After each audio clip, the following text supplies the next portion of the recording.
এই যে জ্যামিতি সংক্রান্ত এই প্রশ্নটি মাধ্যমিক পরীক্ষার জন্য ভীষণ গুরুত্বপূর্ণ। দুটি বৃত্তের ব্যাসার্ধের দৈর্ঘ্য 8 সেমি ও 3 সেমি এবং তাদের কেন্দ্রদ্বয়ের মধ্যে দূরত্ব 13 সেমি। বৃত্ত দুটির একটি সরল সাধারণ স্পর্শকের দৈর্ঘ্য নির্ণয় করো।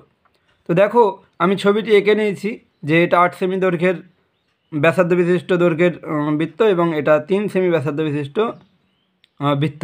ঠিক আছে, তো কি এ ও বি কেন্দ্রীয় দুটি বৃত্ত। ঠিক আছে, আমরা লিখবো এবার। দেখো, এ ও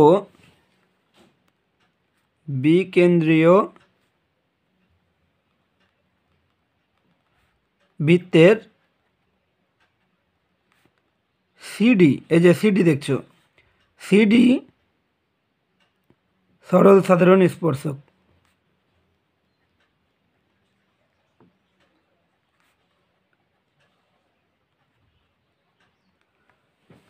এবার ডি বিন্দু থেকে এ বি এর সমান্তরাল সরলরেখা ডিই অঙ্কন করলাম।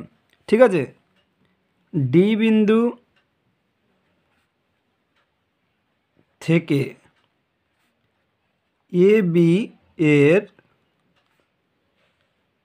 সমান্তরাল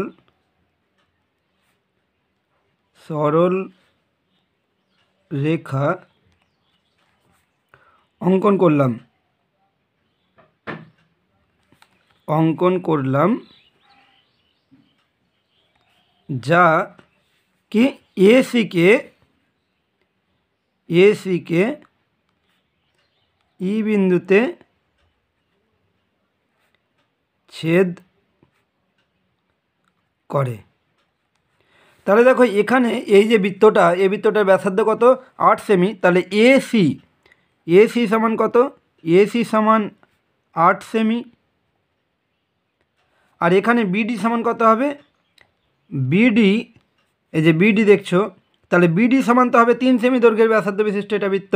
তো বিডি যেহেতু ডিই এ বি এর সমান্তরাল, তাহলে বিডি সমান এই বলতে পারি। তাহলে আমরা লিখব বিডি সমান এই সমান 3 সেমি। আর দেখো, এই যে এবি হচ্ছে কেন্দ্রদ্বয়ের মধ্যে দূরত্ব, বলা আছে কত?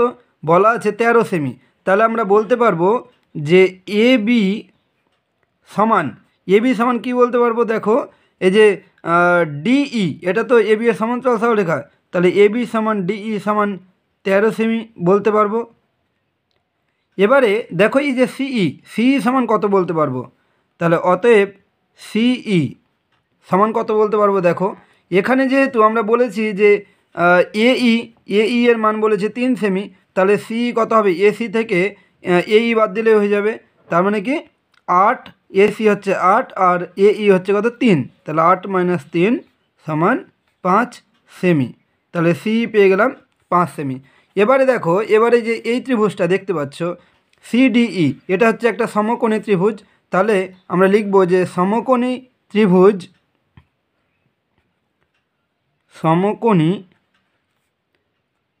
ত্রিভুজ সিডিই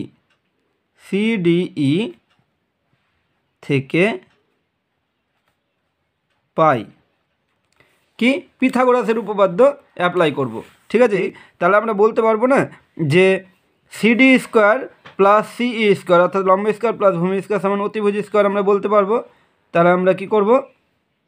দেখো, আমরা লিখব যে ডিই স্কোয়ার ইকুয়াল টু কী লিখব? সিডি স্কোয়ার প্লাস সিই স্কোয়ার। এটা কি পিথাগোরাসের উপপাদ্য অনুসারে। হ্যাঁ, পিথাগোরাসের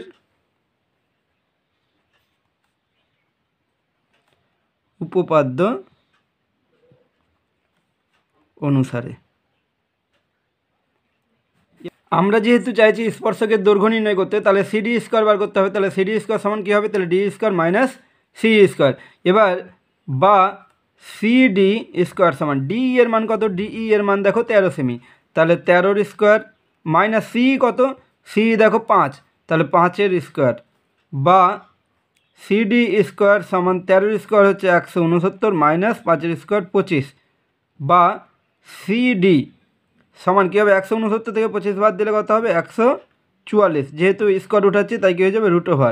অতএব সিডি সমান কত? সিডি সমান 12। ঠিক আছে, তাহলে আমরা কি বের করতে বলেছিল? বের করতে বলেছিল যে সরল সাধারণ স্পর্শকটার দৈর্ঘ্য কত। অতএব স্পর্শকের দৈর্ঘ্য, অতএব সরল সাধারণ স্পর্শকের দৈর্ঘ্য, সরল সাধারণ স্পর্শকের